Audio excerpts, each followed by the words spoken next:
Bismillahirrahmanirrahim. Berdasarkan kaidah fikih, ketika kita membaca Al-Quran, maka ulama ada 3 pendapat. Yang pertama, basmalah merupakan bagian dari surah Al-Fatihah, sehingga membaca Fatihah hukumnya wajib. Ini sebagian ulama.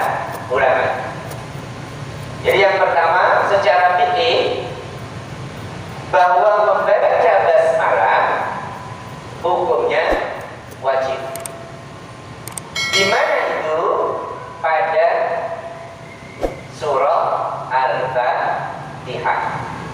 Ada pendapat yang kedua, basmalah bukan termasuk surah Al-Fatihah, sehingga tidak membaca basmalah tidak masalah. Tapi adatnya tetap harus 7, karena nama suratul Fatihah salah satunya adalah As-Sab'ul Madani, 7 ayat yang diulang-ulang. Jadi kesimpulannya, mau baca bismillah atau tidak, jumlah ayat surah Al-Fatihah tetap harus 7. Kita hitung mulai dari bismillah yang masuk ke dalam surah Al-Fatihah. Bismillah ayat pertama. Alhamdulillahirabbil alamin ayat kedua. Ar-Rahmanir-Rahim ayat ketiga. Maliki yaumiddin ayat keempat. Iyyaka na'budu wa iyyaka nasta'in ayat yang kelima. Ihdinas siratal mustaqim ayat yang keenam. Nah, ayat yang ketujuh paling panjang. Siratal ladzina an'amta 'alaihim ghairil maghdubi 'alaihim waladdallin.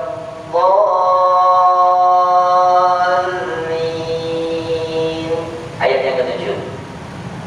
Itu kalau bismillah masuk ke dalam surah Al-Fatihah. Nah, kalau bismillah tidak termasuk surah Al-Fatihah, ayatnya pun juga tetap harus 7.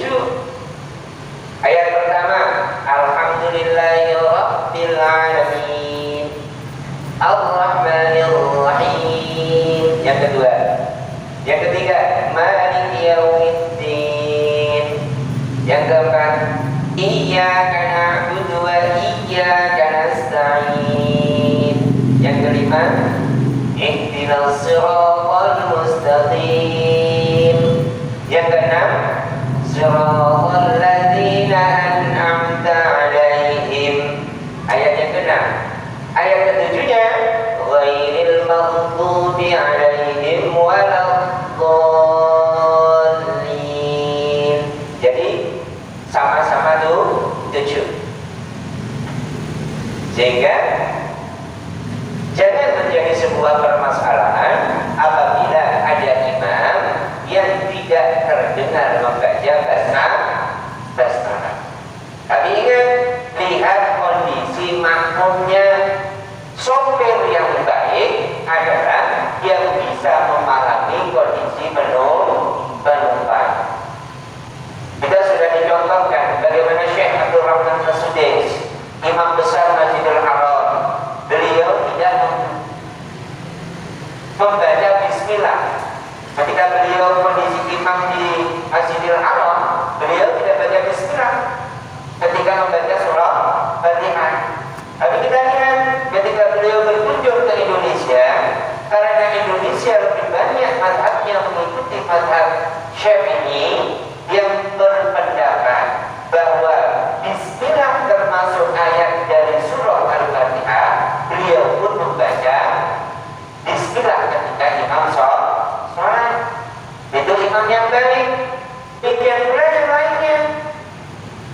Makmumnya banyak yang kunut, imamnya meskipun tidak kunut, itu kunut karena makmumnya banyak yang kunut.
sunnah, dan yang terakhir hukumnya haram untuk membaca basmalah.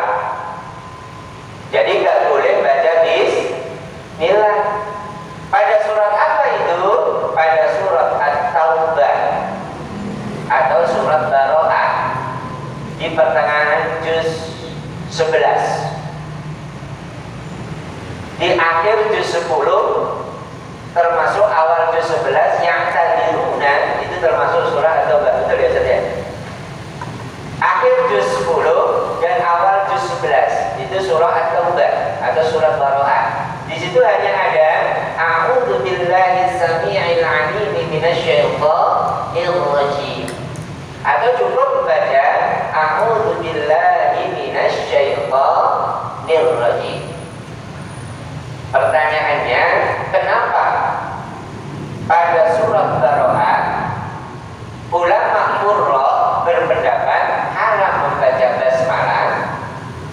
Hal ini dijawab dalam tafsir, beberapa tafsir, di antaranya tafsir Jalalain, kemudian tafsir As-Sawi, syarah daripada tafsir Jalalain, dijelaskan bahwa diharamkannya membaca basmalah pada surah Baroah atau surat At-Taubah disebabkan karena isinya surah Taubah berisi tentang pembencian, kemurkaan, kegedekan, kemarahannya Allah Subhanahu wa ta'ala kepada orang-orang munafik. Ceritanya tentang orang munafik semua, hampir mayoritas orang munafik yang terjadi pada perang Tabuk dan perang Badar. Dan ayat terakhir itu yang pada dirawi, laqad ja'akum rasulun min anfusikum azizun 'alaihi ma 'anittum harisun 'alaikum bil mu'minina raufur rahim. Fa in tawallaw faqul hasbiyallahu la ilaha illa hu. Itu adalah akhir surah At-Taubah. Kecuali hanya beberapa ayat. Selebihnya bercerita tentang kemarahannya Allah kepada orang munafik. Sehingga ulama berpendapat haram untuk membaca basmalah. Kenapa haramnya? Karena di dalam basmalah ada sifat Allah Ar-Rahman Ar-Rahim. Allah Maha Welas dan Maha Asih. Allah Maha Pengasih lagi Maha Penyayang.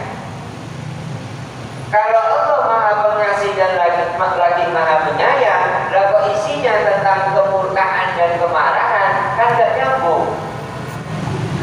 Bapak-bapak yang dimuliakan oleh Allah Subhanahu wa ta'ala, untuk pertemuan kali ini kita akan membahas tentang masalah makna ba'nya lafaz bismillah. Belum membahas tentang masalah yang lain, tapi masalah ba'nya, belum ba' doang itu. Ba'nya lafaz bismillah. Baik. Ba' itu ada titiknya. Titiknya di mana, Pak? Bawah. Berapa jumlahnya? Ba' itu titiknya berapa jumlahnya? 1. Kalau Bapak lihat angka Arab, tanda titik itu angka berapa? Tanda titik angka berapa? 0. Apa maknanya? Bapak-bapak yang dimuliakan oleh Allah Subhanahu wa ta'ala, sepanjang garis yang akan kita buat, sepanjang garis yang akan kita tarik, pasti berawal dari satu titik yang utama. Bapak mau menggaris dari arah sana sampai ke sini dengan pulpen atau dengan spidol. Mungkinkah ada garis yang ada di sebelah kanan kalau tidak ada tanda titik yang ada di paling kiri? yakin. Artinya apa? Bahwa satu titik itulah yang menyebabkan seluruh garis itu terbentuk. Satu titik itulah, satu zat itulah yang menyebabkan seluruh alam ini ada.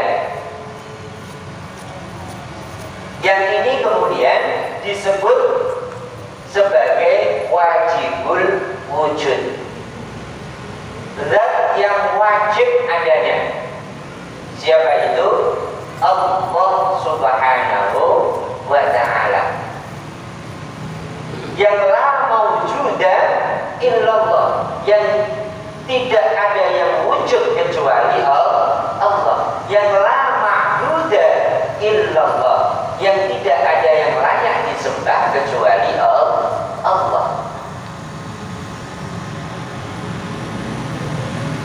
Dengan Allah itu ada, Allah itu wujud, maka wujudlah kita, maka wujudlah langit, maka wujudlah bumi.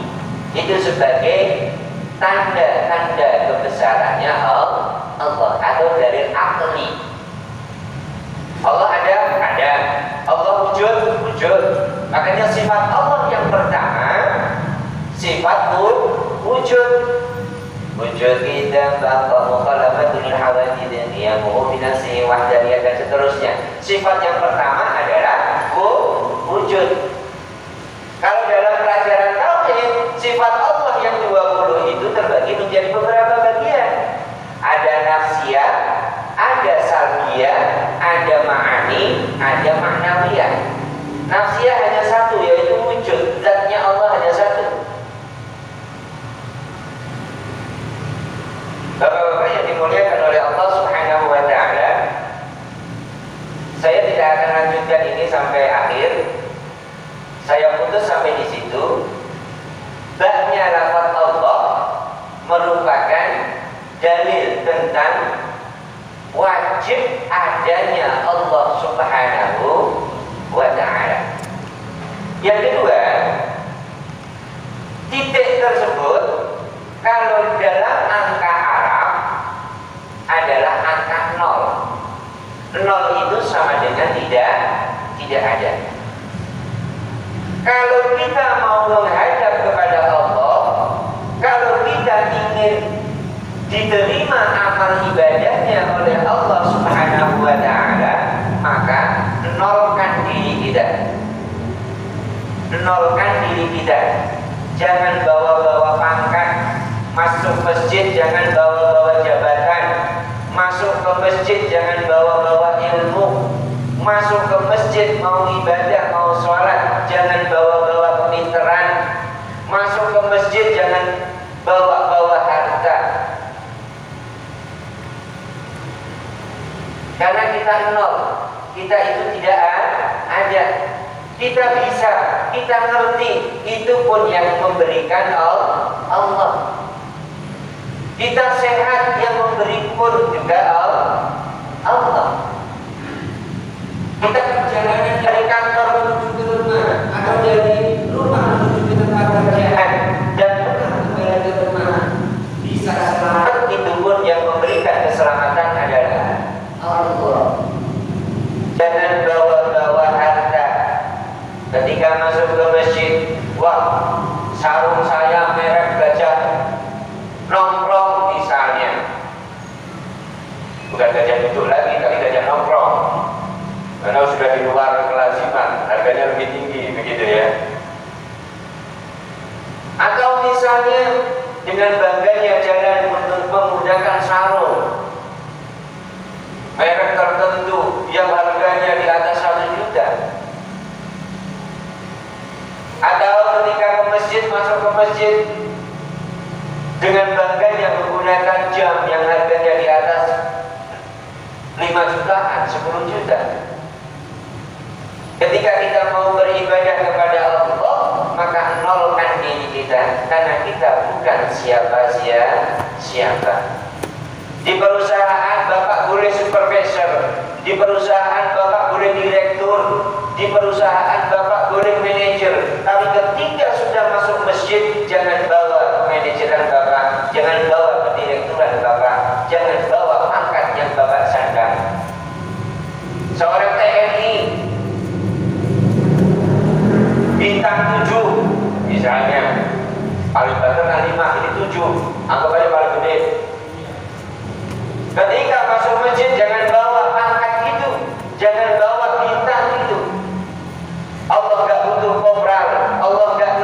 jenderal, Allah gak melihat mayor. Yang Allah lihat adalah hatinya.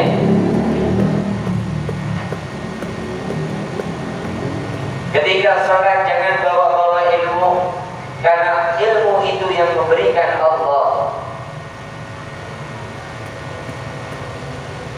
Takbirnya ngikutin sunnah, Allahu Akbar, lihat temannya, oh kagak, dalam hatinya ngomong, makanya ngaji kagak pernah ngaji sih. Berarti dia membawa pemahaman ilmunya untuk merendahkan saudaranya yang sama-sama sedang beribadah menyembah kepada Allah Subhanahu wa Ta'ala. Dengan ilmu orang bisa sombong, karena sombong itulah yang menjauhkan dirinya kepada Allah. Karena dia sombong dan jauh kepada Allah, maka dialah berpredikat sebagai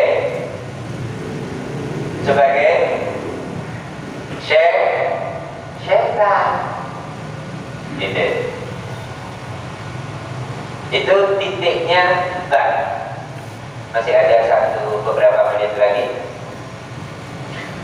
Kemudian kajian secara tata bahasa, baknya lafaz bismillah punya beberapa kaidah.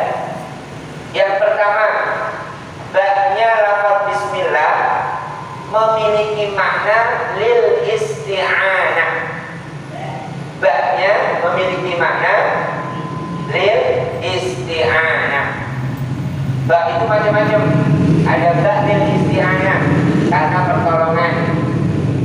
Ada yang kedua, bak qasam, bak yang berfungsi untuk sumpah.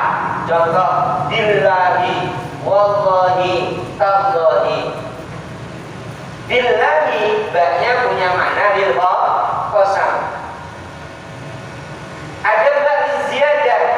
Liziyadah itu tambahan, gak bisa diartiin. Contoh, wa kafa billahi syahida, wa kafa billahi syahida. Baknya itu liziyadah, tambahan, tidak bisa diartikan. Ada bak yang bermakna ilsaq. Ilsaq itu bermakna ma'iyah. Dan nanti akan kita kaji bagaimana makna bak ilsaq kalau disambungkan dengan bismillah, bersama. Kalau nama bersama itu nempel, sampai ada kedekatan Allah dengan kita itu lebih dekat ketimbang orang nabi dengan kita. Ada dekat begitu dalam Quran. Min hablil warid, lebih dekat daripada orang nabi. Berarti Allah dekat dengan kita. Allah ada pada diri kita. Sampai ada yang mengatakan, man arafa nafsah arafa rabbah. Siapa yang mengenal tentang dirinya, dia akan mengenal Tuhannya. Ada makna yang lain yang bermakna lis-sahabah. Lis-sahabah, sahabat. Sahabat itu kan dekat, tapi nggak nempel. Jalannya gandeng bareng, tapi nggak nempel. Kalau ilsaq, nanti menurut Imam Ibnu Katsir bahwa baknya lafaz bismillah ada makna, salah satunya adalah ilsaq. Kalau sahabat itu dekat, kita dengan Allah itu dekat. Ketika kita berlari menghadap kepada, kita berjalan menghadap kepada Allah, maka Allah akan menghampiri dengan cara berlari. Kita sejengkal melangkah menuju Allah, Allah lebih panjang sedepak menghampiri kita.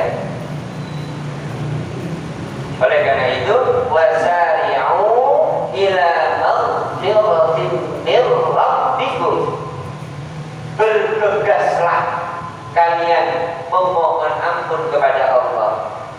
Nah, Bapak boleh teliti di dalam Quran segala sesuatu yang berkaitan dengan hal-hal yang baik itu harus ada sifat kesusunya, meskipun itu sedikit. Ya, ada sifat apa? Kesusu. Kesusu bahasa Jawa Pak ya. Saya garis bawahi, kesusu bahasa Jawa. Jangan diambilkan bahasa Indonesia, nanti ribet urusannya.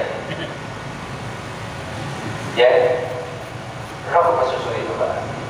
Tergesa-gesa, cepet-cepet, buru-buru dikit, meskipun itu hanya sedikit. Ya, jangan ketika Allahu Akbar nyantai.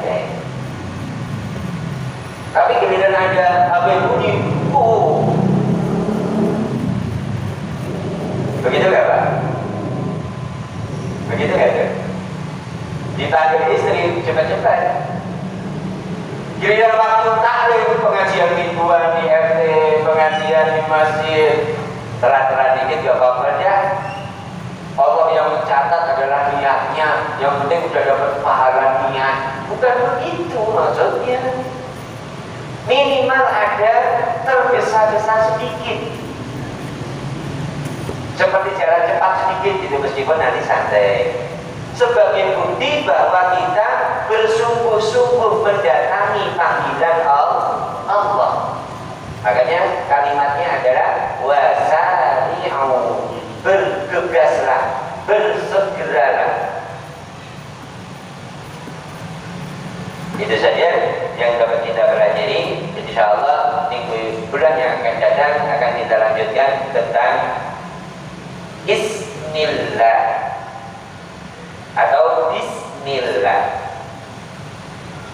Baru nanti kita kaji Ar-Rahman, baru nanti akan kita kaji Ar-Rahim.